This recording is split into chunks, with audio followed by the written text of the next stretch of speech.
me like a Hellcat.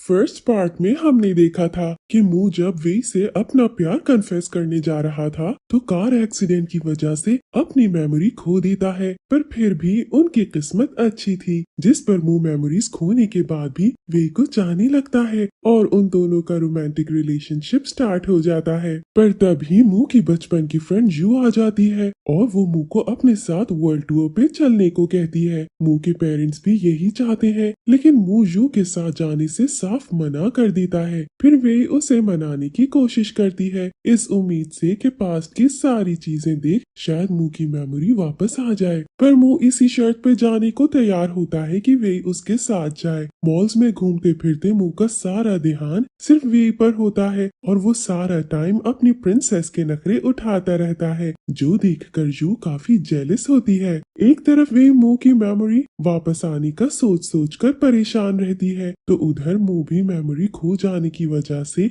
अपनी असल पहचान याद ना होने की वजह से परेशान रहता है। मीडिया को भी पता चल जाता है कि फेमस एक्टर मू की मेमोरी चली गई है और अब वो खुद को एक आम इंसान समझता है। वे जिसे मू से बहुत प्यार हो चुका है और वो उसके बगैर रहने का सोच भी नहीं सकती। जू के वापस आने पर वो अपसेट हो जाती है क्योंकि उसे लगता है मू उसे छोड़ देगा। इसी टेंशन में वो ड्रिंक कर लेती है तो मू उसके नशे में होने की वजह से उसे उठाकर घर तक लाता है। वे पूरा रास्ता उसे कहती रहती है कि वो उससे अलग नहीं होना चाहती। मू घर लाकर बहुत ही क्यूट और रोमांटिक वे में उसका मेकअप रिमूव करके उसे नाइट क्रीम लगाकर सुला देता है। वे अपने लिए उसकी इतनी केयर देखकर मगरूर होने लगती है। नेक्स्ट हम मू को वी के लिए रिंग लेते देखते हैं। फिर वो घर को प्यारा सा डेकोरेट करके बहुत रोमांटिक अंदाज में वी को प्रपोज करता है। मू का इतना प्यार देखकर वी के तो अल्फाज ही खत्म हो जाते हैं और वो कुछ भी जवाब देने के बजाय खुद ही रिंग उठाकर पहन लेती है। फिर वो मू की ख्वाहिश पर उसके साथ सबसे दूर अकेले में कुछ टाइम स्पेंड करने जाती है, जहाँ दोनों बहुत रोमांटिक टाइम गुजारते हैं। लेकिन वी की शूटिंग होती है तो वो मू को बताए बगैर उसकी दी हुई रिंग वहीं छोड़कर शूट के लिए चली जाती है। मू उसके पीछे उसे रिंग देने आता है तो वे इस बात से अनजान कि एक्सीडेंट से पहले मू उसे पसंद करने लगा था, इस रिलेशन को खत्म कर देती है, ये कहते हुए कि मेमोरीज वापस आने पर शायद वो वी से नफरत करने लगी, इसीलिए वो सब कुछ यहीं खत्म कर देती है। साथ ही वी उसका दिया हुआ गिफ्ट भी उसे वापस कर देती है तो मू उसकी बात मानकर उसे अपना ख्याल रखने का कहकर चला जाता है। दोनों एक दूसरे से दूर तो चले जाते हैं लेकिन दोनों ही बहुत हर्ट होते हैं और एक दूसरे को याद करके रोते रहते हैं। वी की सिस्टर खाओ मू के असिस्टेंट जाओ के लिए गाना गाती है और उसे कहती है मैं तुम्हारी गर्लफ्रेंड बनना चाहती हूँ, पर वो उससे अपनी छोटी बहन समझता था इसलिए उसका प्रपोजल एक्सेप्ट नहीं करता और उसका दिल तोड़ के चला जाता है। आगे जाओ मू के पास जाके उसे बताता है कि खाओ ने मुझे प्रपोज किया। वो उसे कोई रिस्पॉन्स नहीं देता क्योंकि उसे वी के अलावा किसी चीज में इंटरेस्ट नहीं होता। उसके बिहेवियर पर जाओ को गुस्सा आ जाता है और वो कहता है तुम्हें वी के अलावा किसी की परवाह क्यों नहीं है। वो उसकी बात पर थोड़ा इमोशनल होकर रुक जाता है और उसे बताता है कि वी तुम्हें क्याओ के लिए पसंद नहीं करती। तो जाओ उसे बताता है कि मैं वी से किए वादे की वजह से उसकी बहन का दिल तोड़ रहा हूँ, पर ऐसा करना उसके लिए बहुत मुश्किल है। क्याओ जाओ से उसके इनकार की वजह पूछती है तो वो कहता है तुम मेरी टाइप की नहीं हो। उसकी बातों पर हर्ट होकर भी क्याओ हिम्मत नहीं हारती और उसके पीछे क्लब में आती है जहाँ जाओ ड्रिंक कर रहा होता है। क्याओ ने बहुत मॉडर्न ड्रेस पहना होता है और वो जाओ से पूछती है क्या अब मैं तुम्हारे टाइप की लग रही हूँ। तो जाओ उसका एक बार फिर दिल तोड़ते हुए किसी और लड़की के साथ चला जाता है। क्याओ काउंटर पर जाकर बैठ जाती है तो एक लड़का आकर उसके साथ फ्री होने की कोशिश करने लगता है। ये देखकर जाओ को गुस्सा आ जाता है और वो आकर अपना लॉन्ग कोट क्याओ को पहनाकर वहाँ से ले जाता है। यहाँ ये पता चलता है कि प्यार की आग तो दोनों तरफ लगी हुई है, बस जाओ बेचारा वे इससे किए हुए वादे की वजह से मजबूर है। न्यू ईयर्स की सेलिब्रेशन के लिए सब लोग अपने पेरेंट्स के साथ सेलिब्रेट करने अपने अपने घरों को चले जाते हैं तो मू अकेला रह जाता है। मू वे के लिए न्यू ईयर गिफ्ट तैयार कर रहा होता है तो वे की याद आने पर खुद को रोक नहीं पाता और वे को कॉल कर लेता है। वे की आवाज सुनकर मू की आंखों में आंसू आ जाते हैं। उधर वे भी रोने लगती है। दोनों की प्यार की शिद्दत उन दोनों को दूर नहीं रहने देती, लेकिन साथ रहना भी मुश्किल होता है, इसलिए दोनों एक दूसरे के लिए हर वक्त आहें ही भरते रहते हैं। वी के वापस आने पर मू उसको गिफ्ट भेज देता है, जिसे देखकर वी को मू बहुत याद आता है। फिर मू की मेड वी को मू की हालत के बारे में बताती है तो वे से रहा नहीं जाता और वो उसके पास चली जाती है। मू उसे देखकर खुशी से रोने लग जाता है। फिर दोनों का पैचअप हो जाता है और दोनों हमेशा साथ रहने का वादा करते हैं, लेकिन वो वादा ही क्या जो पूरा हो जाए। मू वे के पेरेंट्स से मिलता है तो वी की मॉम वे को समझाती है कि ऐसा इंसान जिसकी मेमोरी लॉस का इशू है उसके साथ तुम्हारी शादी का क्या फ्यूचर है। क्या उसकी मेमोरी वापस आने पर भी वो तुम्हारे साथ ऐसा ही रह पाएगा। लेकिन वे ऐसी किसी बात को सोचना नहीं चाहती, इसीलिए वो अपनी मॉम को अच्छी उम्मीद रखने का कहती है। वी के पेरेंट्स उनकी खुशी के आगे मान जाते हैं तो मू सोशल मीडिया पर वी के साथ अपने रिश्ते की पोस्ट कर देता है। मू वी के साथ वैसे शादी करना चाहता है जैसे किसी प्रिंसेस की होनी चाहिए। दोनों खुशी खुशी अपनी शादी की तैयारियां कर रहे होते हैं। तभी मू को एक फ्लैशबैक आता है जिसमें वो ड्रामे का वो सीन देखता है जिसमें प्रिंसेस मर गई थी। उधर जाओ भी ख्याओ को ज्यादा देर इग्नोर नहीं कर सकता और पिघल जाता है। उन दोनों की भी फर्स्ट किस हो जाती है और जाओ ख्याओ को बहना से सजना बना लेता है। जाओ ख्याओ को यकीन दिलाता है कि मैं हमारे रिलेशनशिप के बारे में वी से बात करके उसे मना लूंगा। फाइनली दोनों की लव स्टोरी भी स्टार्ट हो जाती है, लेकिन वी की जिंदगी में सब खराब हो जाता है। वी मू से नेक्स्ट डे मिलने का वादा करके अपने घर चली जाती है और वो ख्याओ से अपने दिल की बातें कर रही होती है कि वो कभी भी नहीं चाहती मू की मेमोरी वापस आए, क्योंकि जितना प्यार उससे ग्रैंड ट्यूटर करता है मू मेमोरी वापस आने के बाद कभी भी नहीं कर पाएगा। मू के लिए उसका प्यार देखकर क्या उसे दुआ देती है कि तुम दोनों हमेशा साथ में ऐसे ही खुश रहो, लेकिन शायद उसकी दुआ कबूल नहीं होती। नेक्स्ट डे वी मू से मिलने जाती है तो मू की जगह जाओ को देखकर अपसेट हो जाती है। तभी जाओ उसे बताता है कि रात सोने के बाद मू सुबह जागा नहीं तो वो उसे हॉस्पिटल ले गया था और मू अब हॉस्पिटल में ही है। वे हॉस्पिटल आती है और वो बेहोश मू का हाथ पकड़े बैठी होती है। जब मू को होश आता है और वो वे को देखकर उससे अपना हाथ छुड़ा लेता है, फिर वो जाओ से हॉस्पिटल में होने की वजह पूछता है तो उसकी बातों से जाओ और वे को शॉक लगता है क्योंकि वो नॉर्मल बिहेव कर रहा होता है। उसकी मेमोरी से वे के साथ एक्टिंग वाली मेमोरी भी डिलीट हो जाती है, यानी वे उसके लिए एक स्ट्रेंजर से ज्यादा कुछ नहीं होती। वे के गम का अंदाजा तो आप कर ही सकते हैं। बेचारी की दुनिया ही खत्म हो जाती है। यू हॉस्पिटल आती है तो वो उसे देखकर बहुत अच्छा वेलकम करता है, जिस पर वी का दुख और ज्यादा हो जाता है। वो अपने घर आकर जगह जगह अपनी और वी की पिक्चर्स देखकर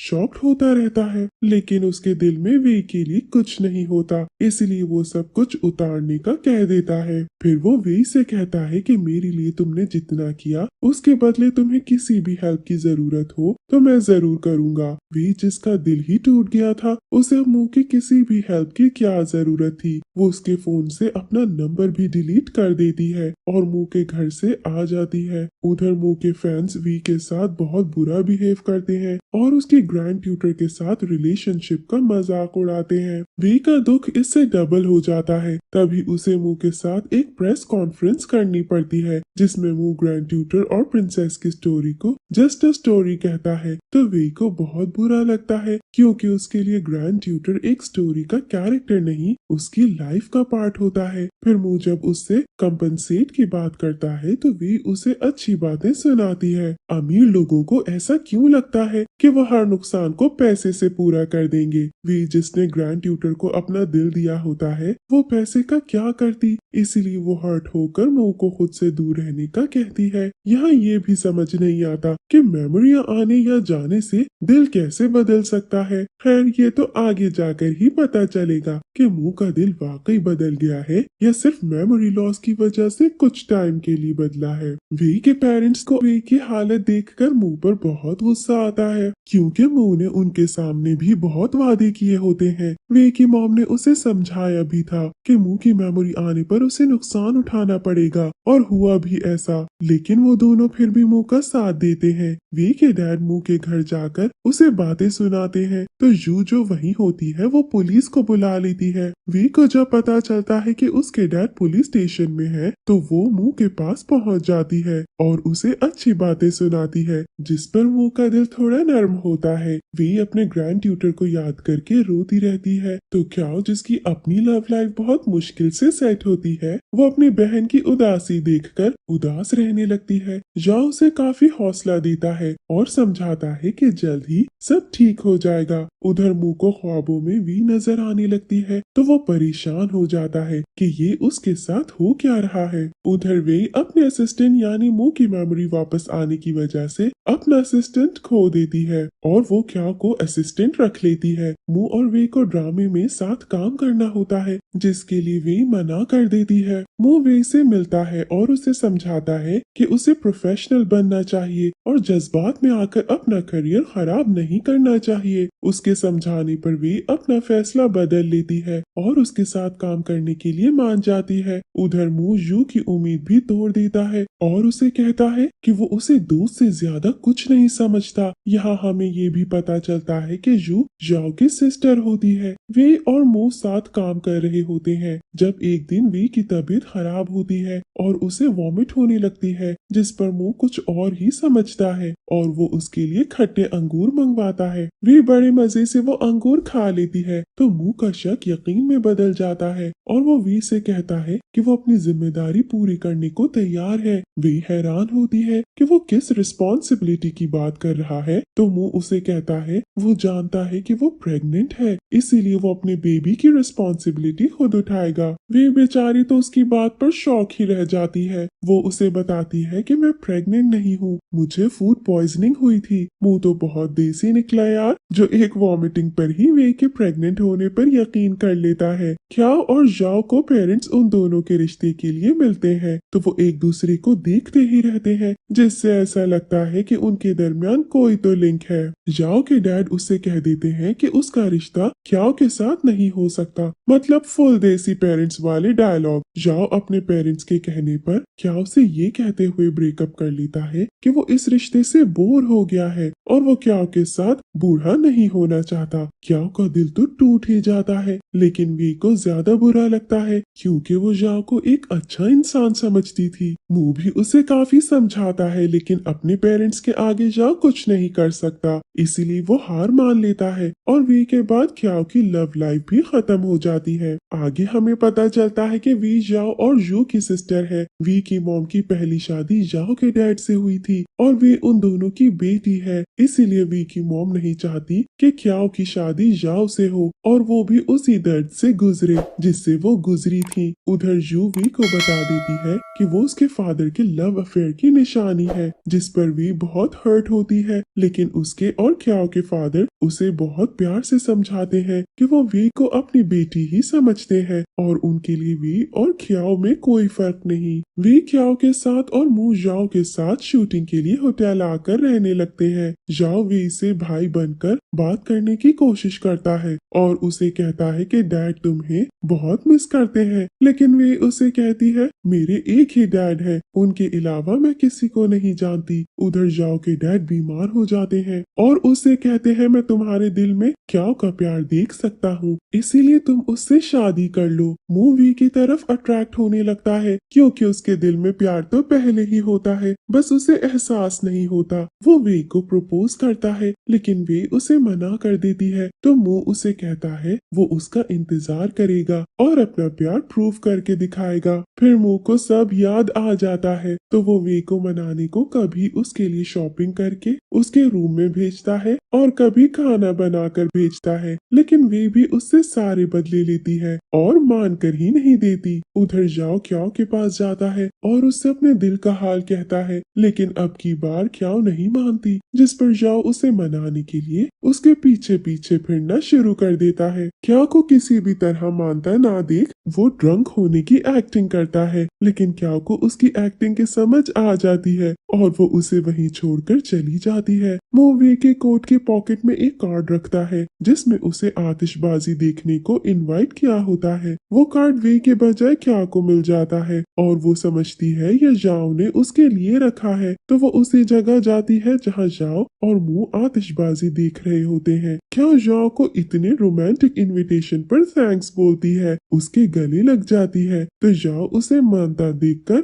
मुंह को इशारे से थैंक्स बोलता है। लेकिन वो क्याओ को सच बताने की गलती नहीं करता कि ये मैंने नहीं बल्कि मुंह ने वे के लिए रखा था। तभी वहाँ वे आ जाती है तो मुंह वे के पास जाकर उसे एक बार फिर प्रपोज करते हुए कहता है कि वो अब की बार ग्रैंड ट्यूटर बनकर नहीं बल्कि मुंह बनकर प्रपोज कर रहा है, और वे जो पहले ही उससे प्यार करती होती है उसका प्यार पाकर उससे कितनी देर दूर रह सकती थी वो भी उसे यस बोल देती है। जो वे से मिलती है और उसे कहती है कि उसने उसे अपनी बहन के तौर पर एक्सेप्ट कर लिया है। फिर वो उसे बताती है कि वो वापस यूके जा रही है। वो तो मुंह की वजह से वापस आई होती है, लेकिन मुंह उसे लिफ्ट नहीं करवाता, तो उसे एहसास हो जाता है और वो वापस यूके जाने का फैसला कर लेती है। उधर जाओ के डैड वी की मॉम से माफी मांग लेते हैं और वो जो अपने हस्बैंड के साथ बहुत खुश होती है वो उन्हें माफ कर देती है। मुंह और जाओ के अपनी लवर्स को मनाने के बाद अपने ससुर को मनाने के लिए निकल जाते हैं। वी और क्याओ के डैड जो उन दोनों की शक्ल भी नहीं देखना चाहते थे वो उन्हें देखते ही अपना डोर बंद कर लेते हैं, लेकिन फिर उनकी कोशिश के आगे वो हार मान जाते हैं और उन्हें अपने दामाद बनाने को तैयार हो जाते हैं। लेकिन वी और क्याओ के सामने वो उन दोनों से जरा सख्ती से पेश आते हैं और वी और क्याओ दोनों अपने डैड से मान जाने को कहती है। जाओ उनके डैड को यकीन दिलाता है कि अगर फ्यूचर में मुंह वी को परेशान करने की कोशिश करेगा तो डैड से पहले वो मुंह को देख लेगा। वो बेचारा उसकी पार्टी बदलने पर शॉक ही हो जाता है। मुंह और वे फर्स्ट सीन में जिस होटल में मिले थे उसी होटल में दोबारा मिलते हैं। फिर मुंह उसके साथ ऐसे ही शादी करता है जैसे ड्रामे में प्रिंसेस की हुई थी और उनका रूम भी प्रिंसेस के रूम की तरह ही डेकोरेट होता है, बिल्कुल ग्रैंड ट्यूटर के ख्वाबों जैसा। वो दोनों शादी के बाद हंसी खुशी रहने लगते हैं। उधर वी के बायोलॉजिकल फादर उसके नाम कुछ प्रॉपर्टी करते हैं और उसे जाओ के थ्रू मैसेज भेजते हैं कि उसे जब भी जरूरत होगी वो उसका साथ देंगे। वे जाओ से कहती है मैं बहुत लकी हूँ जिसे तुम जैसा भाई मिला। जाओ भी उसको भाई बनाने पर खुश हो जाता है। उधर मुंह और वी की लाइफ की हैप्पी एंडिंग होती है। इधर इन दोनों के जिस ड्रामे की शूटिंग चल रही होती है उसकी भी हैप्पी एंडिंग के साथ ही ड्रामा एंड हो जाता है। Thank you for watching.